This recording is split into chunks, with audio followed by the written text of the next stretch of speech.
Continuamos el bloque de mecanizado con los aspectos relativos a las operaciones de taladrado. Como sabéis, en el taladrado el movimiento de corte es de nuevo circular y de nuevo corresponde a la herramienta, mientras que el movimiento de avance en este caso también es de la herramienta, porque es la broca la que avanza, la que se desplaza paralelo al eje, avanzando en la profundidad del agujero que estamos taladrando.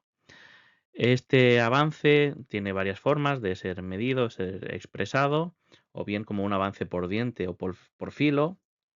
que sería básicamente la dimensión, la distancia que se ha desplazado la broca desde que pasa un diente hasta que el siguiente diente o el siguiente filo pasa por la misma posición,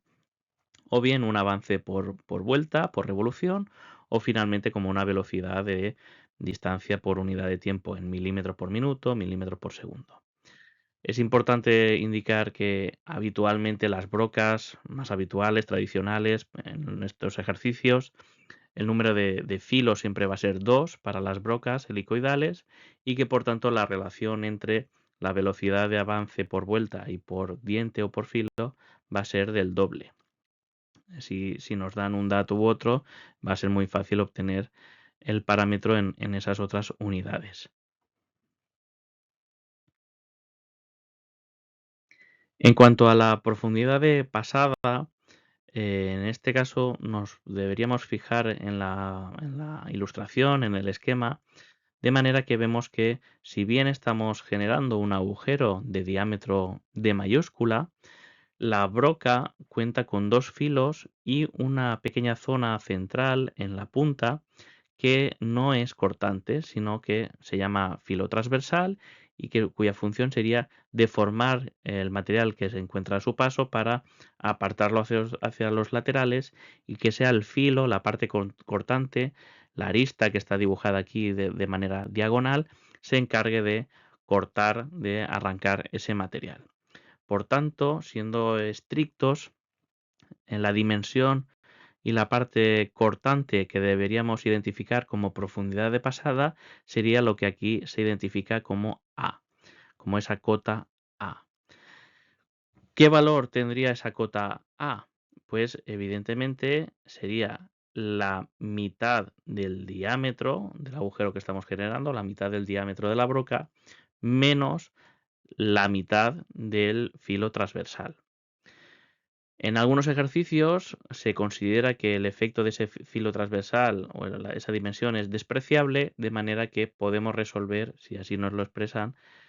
con una profundidad de pasada igual al radio de la herramienta, dado que esa d sub 0 sería tan pequeña que a nivel de cálculos lo podríamos despreciar y considerar que todo es filo y todo es parte cortante.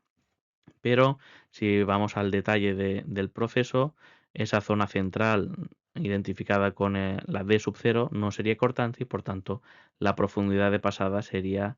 la que se indica aquí como A.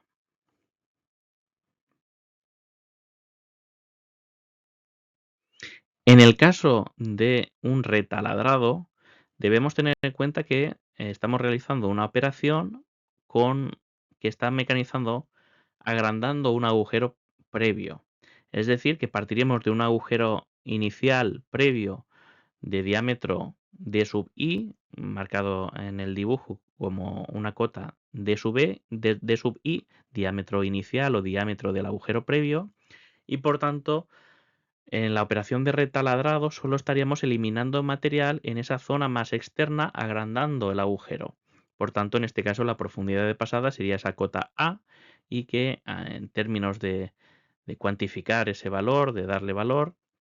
sería la diferencia entre el radio del agujero final que hacemos menos el radio del agujero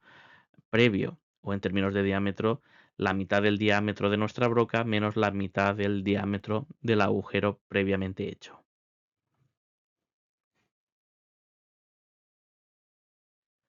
En cuanto al ángulo de posición principal, se respeta la misma definición que venimos dando, el ángulo que forma la dirección de avance con el filo principal de corte, y en este caso lo podríamos representar en diferentes ubicaciones, pero lo que sí que es más típico, más característico de los taladrados es que la broca venga caracterizada por el ángulo de punta, es decir, el ángulo que forman los dos filos cortantes de esa broca. Y se da la correspondencia de que ese ángulo de punta es precisamente el doble del ángulo de posición principal. De manera que a veces no nos dan directamente el dato de ángulo de posición principal, pero sí nos dan el ángulo de punta de donde lo podemos deducir. Además, las brocas más típicas tienen un ángulo de punta característico de 118 grados, con lo que nos encontraremos de forma muy habitual un ángulo de posición principal de 59 grados.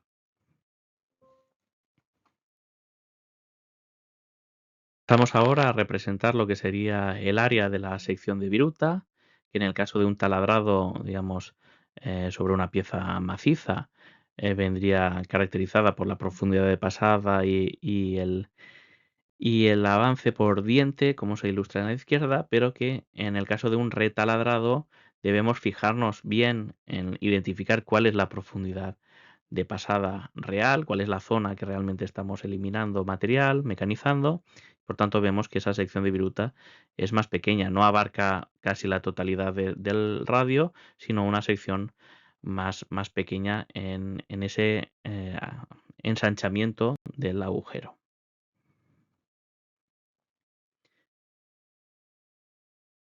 En cualquier caso, una vez entendida y representada adecuadamente esa área en el dibujo general de la operación, deberíamos igualmente generar una vista más detallada donde acotar las diferentes dimensiones del área, tanto la profundidad de pasada como el avance por diente, así como el ancho y el espesor de la viruta. De nuevo, como en el caso del torneado, dado que estamos ante una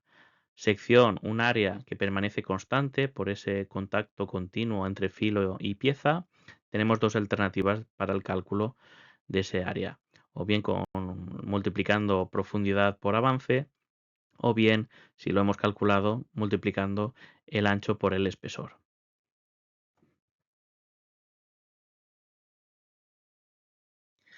En cuanto a la representación del ángulo de desprendimiento, seguiríamos el mismo procedimiento que hemos visto con anterioridad, extendiendo la dirección del filo principal, dibujando los cuatro cuadrantes. En este caso tendríamos material,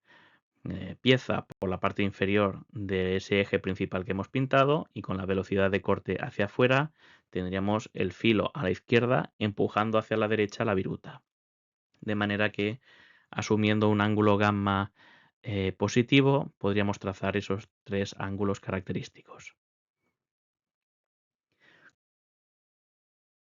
Con todo ello, este sería un ejemplo del dibujo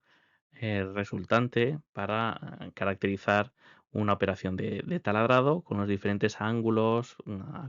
cotas, dimensiones y movimientos principales de la operación.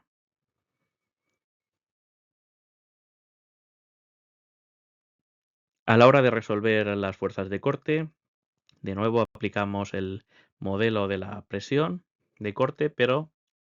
hay que fijarse que si bien se aplica realmente el procedimiento similar al del fresado en cuanto a resolver primero la fuerza para un filo, para un diente, y después multiplicarlo por los dientes que están cortando, en el caso del taladrado siempre tendremos dos filos, dos dientes cortando y por tanto la fuerza de corte por diente la acabaremos multiplicando por dos para tener la fuerza de corte global o total de la herramienta. A nivel de par y potencia, pues tenemos aquí las expresiones. El par sería la fuerza de corte por la distancia a la que se aplica esa fuerza de corte respecto del eje de giro. Y aquí sí que una peculiaridad, así como en el fresado dijimos que habitualmente se utilizaba el radio por la proximidad entre esos valores de distancia real de aplicación de la fuerza, era muy similar al radio. En el caso de la broca no podemos hacer esa aproximación. Sí que tenemos que calcular el valor de la distancia ya que la fuerza de corte se considera que se aplica en el centro del filo. Por tanto, ubicando el centro del filo podemos determinar esa distancia D. De forma genérica, sabemos que esa distancia será la mitad del filo transversal más la mitad del filo, puesto que esa fuerza la ubicamos en el centro del filo cortante. La potencia se obtendría, por tanto, con ese par que habríamos calculado previamente por la velocidad de giro de la broca.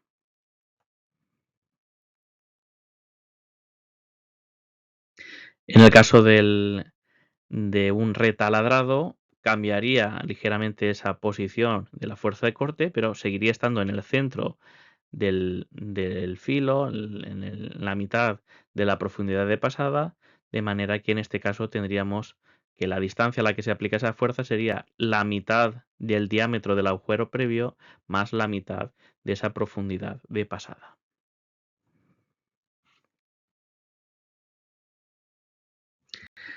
Y por último, en cuanto a las fuerzas ortogonales, esa fuerza normal, perpendicular al filo de corte, tendríamos aquí también la representación, tanto en un taladrado como un retaladrado. En ambos casos vemos como esa normal es perpendicular al eje y considerando el ángulo de posición principal nos aparecerían dos componentes, radial y normal. Radial y axial, disculpad. Además, es frecuente que en el apartado donde se nos pide alguna de estas componentes, nos digan que además de la fuerza axial, en este caso para la componente axial que obtengamos, puede asumirse un incremento debido a los esfuerzos del filo transversal de un determinado porcentaje, pero simplemente aplicar ese porcentaje incremental, digamos que esa fuerza en la componente axial sería mayor de la calculada debido a los esfuerzos y al